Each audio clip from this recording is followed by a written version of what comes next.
तपता हुआ रेगिस्तान था। चारों तरफ रेत ही रेत और दूर तक फैला सन्नाटा। तेज हवा रेत के कण उड़ाकर आसमान को धुंधला कर रही थी। उसी समय एक कार तेजी से सड़क पर दौड़ती हुई निकल गई।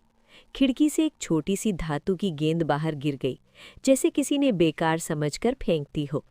गेंद लुढ़कती हुई रेत पर आगे बढ़ती गई और एक पुराने टूटे हुए टावर के पास रुक गई। वहां एक बुजुर्ग घुमंतू कलाकार रहता था, जो मिट्टी की मूर्तियां बनाकर गुजारा करता था। उसने उस चमकती गेंद को देखा, उठाया और सोचा कि शायद ये बच्चों का खिलौना होगा, लेकिन फिर उसे याद आया कि उसके पास खुद खाने के पैसे नहीं हैं। वो किसी और की चीज़ क्यों रखे? उसने गेंद को दूर फेंक दिया। गेंद फिर हवा के साथ बहती हुई पास की चट्टानों तक पहुंच गई। वहां एक अकेली रेगिस्तानी लोमड़ी रहती थी, जो घायल थी और शिकार नहीं कर पाती थी। उसने गेंद को देखा, उसे नाक से छुआ और उसमें से हल्की गर्माहट महसूस की। उसे लगा कि ये चीज़ खास है। वो उसे अपनी बिल में ले गई। दिन रात लोमड़ी उस गेंद के पास रहती, उसे धूप से बचाती, ठंडी रात में उसके चारों ओर लिपट जाती। धीरे धीरे गेंद गर्म होने लगी, जैसे उसमें जान हो।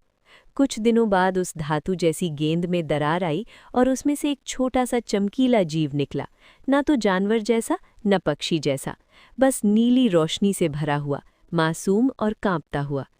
लोमड़ी ने उसे अपने बच्चे की तरह अपनाया, उसे पानी पिलाया, छाया में सुलाया, खतरों से बचाया। रेगिस्तान की कठोर दुनिया में उनके बीच एक नरम रिश्ता बन गया। लेकिन एक दिन एक शिकारी रेगिस्तान में आया। उसने उस चमकते बच्चे को देखा और समझा कि ये बहुत कीमती होगा।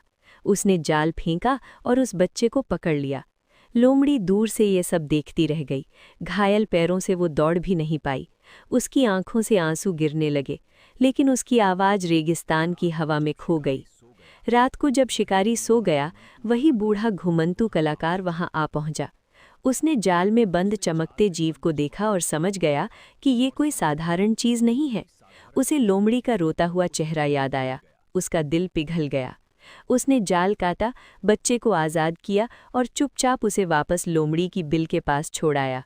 सुबह होते ही लोमड़ी ने अपने बच्चे को फिर अपने पास पाया। उसने आकाश की ओर देखा, जैसे शुक्रियादा अदा कर रही हो। रेगिस्तान अब भी कठोर था, लेकिन उसके दिल में ममता की हरियाली उगाई थी।